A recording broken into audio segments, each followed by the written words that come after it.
Hey everybody, this is Jonah Lupton. Today I have a really special guest. It is Arthur Chen. He is the CFO of Futu and Futu Holdings. Um, Futu is one of my largest positions, so I just wanted to disclose that.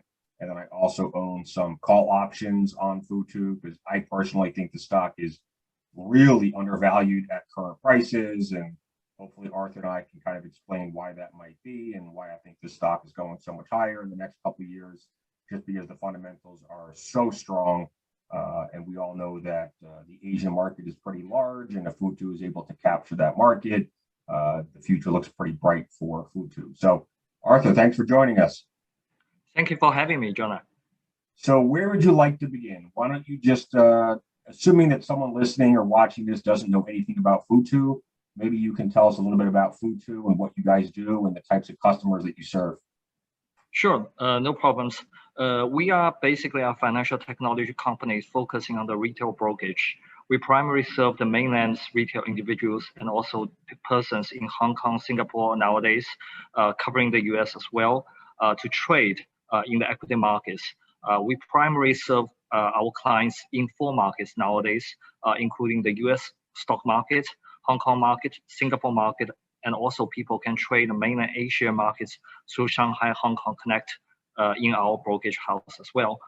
In terms of the products and service we are offering, actually person can trade stocks, ETFs, options, futures, and other derivatives in our platform as well. We have established our companies around 8 years ago. Now we have already, in terms of the number of the employees, we have already over 1,500 employees. Among them, 60 to 70% are working in the R&D and product development sectors. Particularly, we are very focusing on the user experience. Our technologists just spend every effort to remove every unnecessary frictions in our users' investing experience. Now, I mean, one of the reasons that, I mentioned this in the beginning, one of the reasons I really like Futu, and it's one of my largest positions, is the fundamentals are so strong. I mean, the growth numbers that you guys have been putting up the last year and a half are just incredible. So where's all this growth coming from? And for people watching or listening that haven't followed Futu before, let me just run. These are some of the Q1 numbers from 2021 that I'll rattle off. So total number of paying clients was up 231% year over year. Total number of registered clients was up 140%, but obviously paying is more important. Total client assets up 367% year over year. Total trading volume up 277% year over year.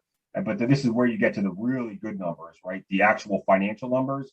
So total revenues were up 349% year over year. Gross profit was up 372% year over year, and net income was up like 500 or 600% year over year. So the numbers are just unbelievable. And I think for a lot of people in the US that have seen the growth and the explosion of Robinhood and Webull and these other apps, maybe they can appreciate what you guys are doing over there. But maybe you can just tell us a little bit more. What is driving all of this insane growth? Certainly. I think number one is our continuous dedications on the user experience and the technology excellence. If you look at the past several years, our development in terms of the number of our employees, the proportions from the R&D and the product development persons always in the range of 65 to 70%, regardless when we were just a small team of around 200 person. Now it has already achieved 1,500 person. So we do spend a lot of efforts in terms of the human resources and also the system resources on the user experience. Second thing I think is our very unique propositions for combinations of the social network effect and also the trading instruments altogether. Basically, as our mission mentioned, we just want our users to let them investing much easier and not alone. In terms of not alone, actually, we create a very unique social network, i.e., let persons more engaged in the investing, in particular the investment educations, because many of our users, similar to Robinhood or Weeboost, over 50% of them are actually newcomers to the markets. So they need to understand not only they need to be educated. Exactly. They need to not only understand the potential reward the capital market can provide to them, but more importantly, the risks associated with the investing in this process as well. So we do spend a lot of efforts, such as create very interesting course, and also use some short duration form videos to let them understand these very important financial knowledge and information as well. Right, because you want them to make money, but also have fun. And if they start losing money, then you risk losing them as a customer, and they may never come back. So if you can help them make smart decisions and stay in this for the long term, rather than try to, there's too many new investors that jump into it and they try to make as much money as they can as fast as they can, and that's when they typically ruin their accounts and lose their money. So getting them set up in the beginning, thinking long term, that's the right approach, in my opinion.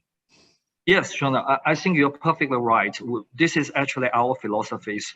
What we care is about our customers' lifetime values, i.e., if we can engage them in an early stage of their investing experience, provide sufficient information and assistance in their investment experience, they can stay with us for a very long time.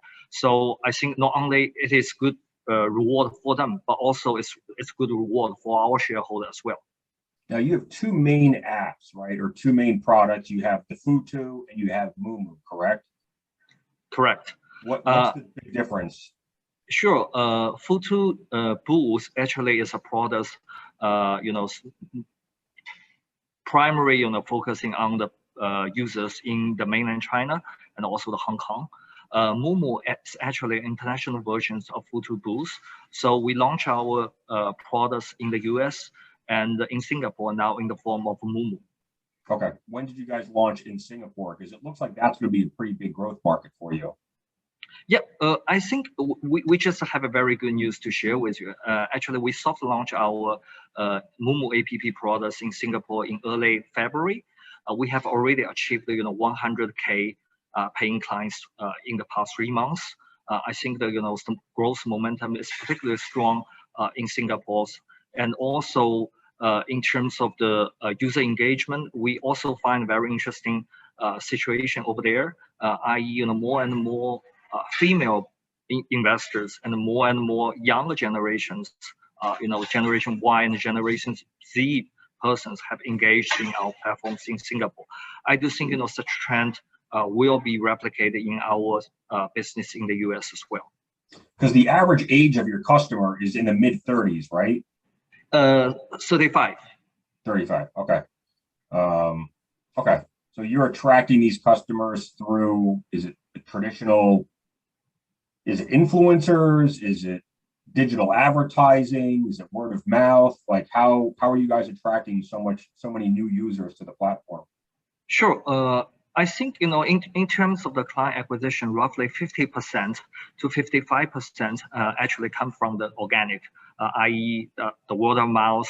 It's purely our company is more have the philosophy on the product excellence itself.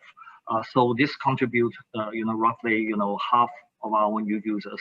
The remaining part, actually, we do some the advertisements online and offline in Hong Kong and in the overseas markets. Besides these traditional client acquisition tools, also we provide ESOP data management for many pre-IPO companies and also the listed companies in Hong Kong and in the US. I think this part to some extent like what E-Trade did in the US in the past several decades. So this also is a very important client acquisition channels for us. In the past 12 months, actually this channel contributed roughly 10% of our new paying clients. Okay. Now one of the things that really hasn't gotten enough press or exposure with you guys is the wealth management platform that you guys are building. So maybe you can talk to us about what that is and what types of customers might be most interested in the wealth management platform versus doing it themselves. Yeah, I think in the long run, we will gradually transfer our business model from a purely trading-based, instruments platforms to a more asset-driven platforms in the long run. Because as we do think, as time goes by, when our investors become more and more mature and more older, they will have the demand for the asset diversification. So instead of be a purely self-directors, they may gradually turn into validators or some asset allocators in our platforms. Therefore, in the past 12 months, we have already launched over 100 mutual fund products in our platform. They can subscribe and redeem their fund very easily with a very low cost. Okay, and I assume ETFs are also available on your platform, right? Certainly. Okay. Talk about, so you guys did a stock offering a couple months ago. I think you raised at about $1.4 billion. How do you plan on spending that money? Yes, we made a public offering, in late days of April. As you mentioned, raising $1.4 billion US. The use of proceeds primary include number one is we continue to need to deploy more money in our new markets, such as Singapore and also the US. Secondly, we are applying some new license in some new territories, particularly in the ASEAN countries, for further our international growth expansion. Thirdly, is continue to support our balance sheet business in Hong Kong, in particular, in line of more and more the IPOs in Hong Kong and in the US, and also to further support our daily margin financings to our clients. Because that's another, I'm glad you mentioned the margin financing, because some people, when they look at the balance sheet and they see a bunch of debt, it's not long-term debt because you guys don't have any long-term debt. It's just short-term debt, basically to finance the margin from your customers, right? Which you guys are actually making money on. Yes, you're right. We actually do not have any long-term debt. All the debt we have now is just a short-term borrowing from the banks, just support our daily margin financing business. So not only, I mean, when I said earlier that the fundamentals are really strong, there's two pieces to that. There's the revenue growth, the net income growth, and then there's the margins. And your net income margins are incredible. Gross margins are around 79, 80%. Your net income margins are around 50%, which is, I mean, almost unheard of. I don't know if there's another company on the planet that is growing as fast as you guys are, but maintaining that really high profit margin. Most companies that are growing this fast are losing a lot of money along the way. You guys are not. You guys are actually very, very profitable. So going forward, will you guys be able to maintain those really nice gross margins and net income margins? Of course, I think, on a quarterly basis or on a year basis, definitely there can be some, near-term fluctuations. Because we are deploying our resources into some new markets, it will have some lead times to these new markets contribute as significant as our existing markets. But in the more much longer terms, if you look at our industry peers, these sophisticated models in the US, such as Interactive Brokers, Charles Schwab, or E-Trade, TD Ameritrade, etc. I do not think our current net profit margin is already peak, because it is very similar to the industry average. At the end of the day, this business emphasize very high operating leverage. As you can continue to engage clients and in expanding your client pool, almost of your cost actually is fixed. Therefore, the incremental revenue benefit will be kicking into your bottom lines. Right, agreed. And I've been saying that if you guys were a U.S. company putting up these kinds of numbers, this would be a $250 to $300 stock right now, easily. So I think there is a little bit of that China discount, and because that is another risk that people have to weigh in their minds. But I'm obviously very comfortable with that risk, and as long as you guys keep putting up these numbers, I'll continue to believe in what you guys are doing. I know that you mentioned there was a press release recently that you guys are getting into crypto. It sounds like that's going to be more for international customers. through the Moo app. Anything you can tell us more about that? Yes, I think we have heard a lot of demand, from our overseas users, particularly in Singapore and in the US. Now, internally, we are actually doing some feasibility studies. I think number one, when we do any new business, particularly this new asset class, I think the compliance and regulation is always foremost and maybe the most important things we need to bear in mind. So our team has been, strive very aggressively, very hard to, make sure these things have been already in place before we launch our new products. It is like we hope, it is likely we can, have some positive good news for our US and the Singapore users in the second half of this year. Okay, great. Now I know one of the other reasons that I trust you guys in the numbers is just looking at who your investors are, who your early investors are. So Tencent is actually your largest outside shareholder.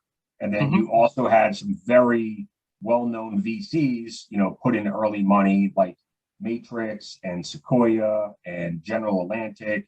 But since Tencent is such a large shareholder, can you talk to us a little bit about how you guys got that early investment from Tencent and what the relationship with them is right now? Sure. We do have a lot of connections with Tencent. As you mentioned, number one, Tencent is one of the largest institutional shareholders since the inception of Futu. Actually, Tencent led our A round equity financings 8 years ago, and continue there will be our major institutional investors in round B and round C investing. So far, they still hold over 20% stake of the company nowadays. They also have a very senior executive vice president in our board as well. We also, a lot of our colleagues, particularly, on the R&D side, including our founder himself, actually, used to work in Tencent. Right. Therefore, we got a lot of support from Tencent's, particularly on the technology side. You may understand that, all of our technology infrastructure, it is a cloud-based infrastructure. The cloud is also, we are using the Tencent cloud technology nowadays. Here's some banging. Last question. So right now you guys have a market cap around 20 billion, give or take. Do you think in 5 years, 6 years, this could be $100 billion company? We do. I do think we still have a very long go to run. At the end of the day, we are just 9 years old nowadays. Compared with Schwab, Interactive Broker, we still have a very long way to go. We do think the future growth still has a lot of huge potential, particularly on these new international markets. So we do think the number of our paying clients still have a huge upside potentials, and also our financial results. The revenue and also the profit will be have potential growth on the back of our new paying clients growth as well. So I do expect, I cannot project our market cap or stock price, but I do think nowadays every employee in Futu, they still have an entrepreneur spirit. We still think this is a day one for Futu. So just wait and stay tuned. Oh yeah, no, doing projections is my job. Well, Arthur, thank you so much. For anyone watching, we actually recorded this a couple weeks ago, but I forgot to hit the record button. So Arthur was nice enough to come back and give me a second shot. So I'm glad we got a chance to talk again. Thank you so much, and keep up the great work over there. Thank you, Jonah. I'll talk to you soon. Take care. Bye-bye.